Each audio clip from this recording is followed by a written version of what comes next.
ដល់លោកតាអង្គញាព្រមទាំងកូនចៅកូនក្រៅមន្ត្រីព្រះជាទាំងអស់សូមឲ្យបានអីសពនៃចម្រើនសូមជូនអ្នកផលចំពោះចៅតារាល់ឆ្នាំមុនពេលប្រមូលផលស្រូវលោកឌីប៉ូបានដឹកនាំក្រុមគ្រួសាររៀបចំគ្រឿងរណ្ដាប់យ៉ាងម៉ត់ចត់ដើម្បីធ្វើពិធីសែនព្រេនយ៉ាងអធិកអធម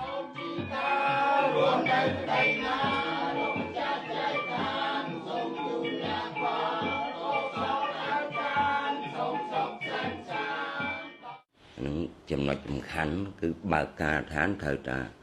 គោរពបូជាសុំម្ចាស់ទឹកម្ចាស់ដីគេបាទទឹកដីហ្នឹងតំណាងឲ្យដីតំណាងឲ្យទឹកហ្នឹងតំណាងឲ្យតិចតិជុំបាទដីហ្នឹងតំណាងឲ្យយើងសង់ជាផ្ទះបានធ្វើជាកសិកម្មបានបាទធ្វើអ្វីបានសពបែបយ៉ាងទាំងអស់ទន្លេមេគង្គនិងទន្លេសាបដែលជាទន្លេដ៏សំខាន់បំផុតក្នុងព្រះរាជាណាចក្រកម្ពុជាហូរមកប្រសពគ្នានៅរាជធានីភ្នំពេញនៅរដូវទឹកឡើងទឹកទន្លេមេគង្គច្រាលឡើងមកតាមទន្លេសាបចាក់បំពេញបឹងទន្លេសាបទឹកបឹងទន្លេនេះក៏ហូរបន្តទៅស្រោចស្រពដីដែលនៅជុំវិញតំបន់នោះតំបន់ត្រូពិកមានអាកាសធាតុក្តៅហើយសើមបង្កលក្ខខណ្ឌអនុគ្រោះដល់ការលូតលាស់នៃដំណាំស្រូវដែលជាកសិផលសំខាន់បំផុតរបស់កម្ពុជា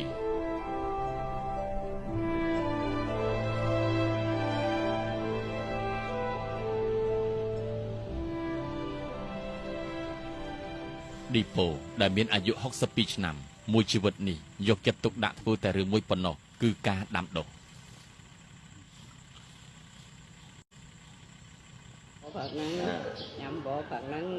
ឌីប៉ូកើតនៅក្នុងគ្រួសារដ៏សាមញ្ញមួយក្នុងផ្ទះមានបងប្អូនប្រុសស្រី9នាក់ហើយជីវភាពក៏មិនសូវធូរធារដែរឪពុកគាត់យល់ថាក្មេងប្រុសគួរលុតដំឲ្យបានច្រើនទើបបញ្ជូនគាត់ឲ្យចេញទៅធ្វើការតាំងពីអាយុ13ឆ្នាំ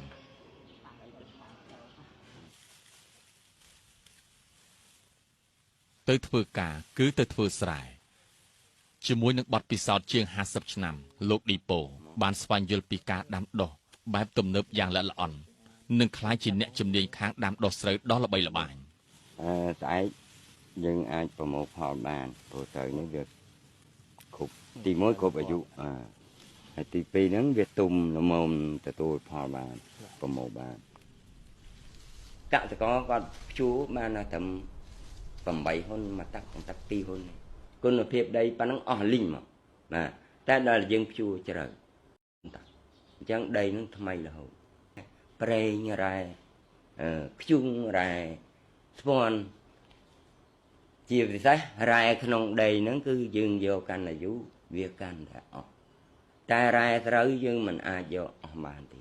បាទពន្លឺព្រះអាទិត្យសីតុណ្ហភាពទឹកជីជាតិដីសុទ្ធតែអំណោយផលដែលអាចឲ្យវាលស្រែរបស់លោកឌីប៉ូធ្វើស្រែ3ដងក្នុងមួយឆ្នាំដីនៅតំបន់ខុសៗគ្នាអាចធ្វើស្រែក្នុងពេលខុសគ្នា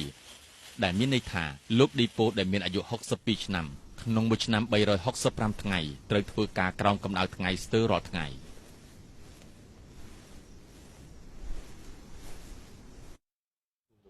20000 30000ហិកតាហ្នឹងបានយើងចាប់ដើមក្តីស្រមៃចង់បានរ៉ែស្រូវធ្វើឲ្យគ្រួសារគាត់ទាំងមូលចូលរួមសហការគ្នាកូនប្រសាគឺជាអ្នកគ្រប់គ្រងខាងដឹកជញ្ជូនកូនប្រុសពៅទទួលភារកិច្ចទៅរៀនខាងបច្ចេកទេសដាំដុះកូនប្រុសច្បងគ្រប់គ្រងផ្នែកហិរញ្ញវត្ថុ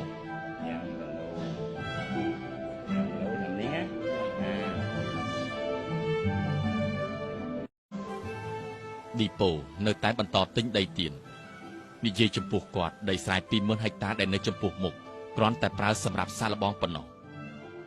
ពីព្រោះគម្រោងពិតប្រាកដដែលគាត់មាននៅក្នុងចិត្តគឺនៅពេលដែលគាត់មានអាយុ80ឆ្នាំត្រូវទិញដីឲ្យបាន80000ហិកតាគាត់ចង់បែងចែកដីនេះជា365កន្លែងដាំដុះនិងប្រមូលផលបន្តគ្នាក្នុងពេលមួយឆ្នាំ365ថ្ងៃគឺអាចប្រមូលផលបានរាល់ថ្ងៃ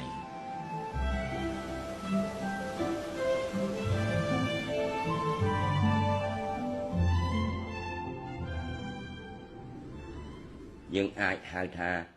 ទៅคล้ายទៅជាតំបន់រ៉ែស្រូវបាទព្រោះយើងបញ្ជាយកបាន dương trong ăn mà năm mà đó dương vô mà đó dương trong ăn pi đó dương vô pi đó trong ăn bay đó dương vô bay đó hai tới đây đây là phần lịch các cam làm nam thở dương trong thư mà rồi cho nắm con nói ra thư bạn mà pon cho nắm con nói ra thư bạn mà mơn cho nắm con nói ra vô thư bạn và ពីដើមមករហូតដល់បច្ចុប្បន្ននេះគឺសុខសាន្តរហូតល្អរុងរឿងទាំងកូនទាំងចៅទាំងក្រុមគ្រួសារអត់ដែលឲ្យមានការលំបាកអីទាំងអស់